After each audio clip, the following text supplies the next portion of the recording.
All right, Ronde Barber here for your week 2 film session presented by Windows 11. And as expected, down in New Orleans, things got a little spicy.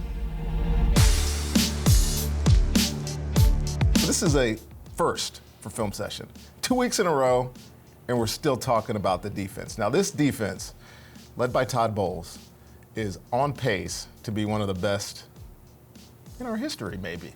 Right now, they're setting the pace of the NFL. First in sacks with 10, first in takeaways with 6, and there's a lot of reasons that is happening. And I'm pretty sure Todd Bowles sits at home at night talking to whomever and just daydreaming about ways to conjure up pressures and create turnovers. And to tell you what, guys, I could have done an entire film session on Antoine Winfield Jr. What a player this dude is. Anyways, I'm gonna start our film session with one of my favorite plays of the day because haven't seen it yet, and I know he likes to have iterations on his defense. How about 6 defensive backs for the first time this year?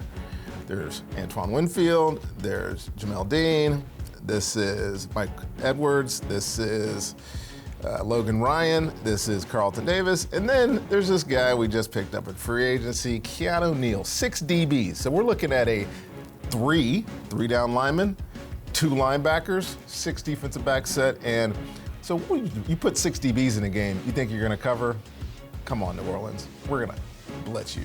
So the best thing about this setup, right? You have the offensive linemen of the New Orleans Saints are gonna slide this way because those are the 3 known rushers, defensive end, 2 outside linebackers over there. Up top in this formation, you have 2 linebackers, Levante and Devin White, and then you have Keanu Neal coming off the edge. So in reality, you have about 6 potential rushers. Well, in this set, you have 7 potential rushers, including Carlton Davis, who comes here. Now, this ends up being just a 5-man pressure because Carlton gets picked off, but I want you to watch the interaction between the 2 linebackers, Devin White and Levante David. Watch what they do to this guard and tackle who they're lined up over.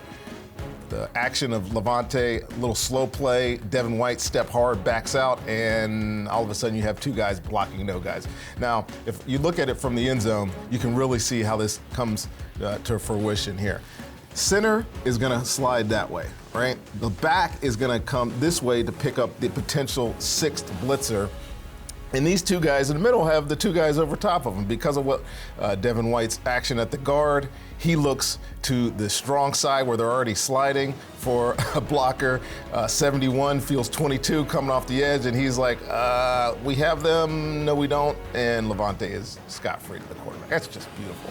You talk about drawing up something and it being executed and coming out exactly like they planned, that's it. Next play, and this was the first of 3 interceptions and 5 turnovers in this game. And I love this one because if there's a theme to this Bucs defense this year, it is disguises, right? Just showed a perfect example of a disguise on that pressure. How about in coverage here? You know, almost every week I got to talk about Tampa cover 2 because it's Tampa, and Todd Bowles has 1,000 ways of running Tampa cover 2. This is another one. Again, it has the look of just regular zone coverage. If you're Jameis Winston here looking at the middle of the field, it's closed. You have Logan Ryan sitting in the middle of the field. He thinks he has 3 deep. Jamel Dean pushing out, looks like he's covering 3 deep. So when he comes out of this play action pass, Jameis does, he sees an open middle of the field. He's like, oh my God, I have a shot.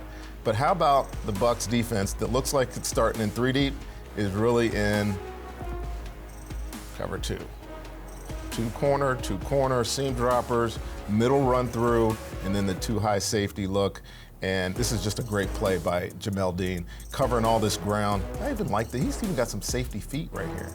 He runs into position on his landmark, pedal. This is perfect. And then going up and getting the ball. First of his 2 interceptions. The second one was an overthrow by Jameis. And of course, the game-winning one, not shown here, was Mike Edwards rolling down into cover 3, which was an awesome game-sealing touchdown. That's your film session for week number 2. Next week, big home game, Green Bay Packers. I'll be right here to break it down. Cheers, guys.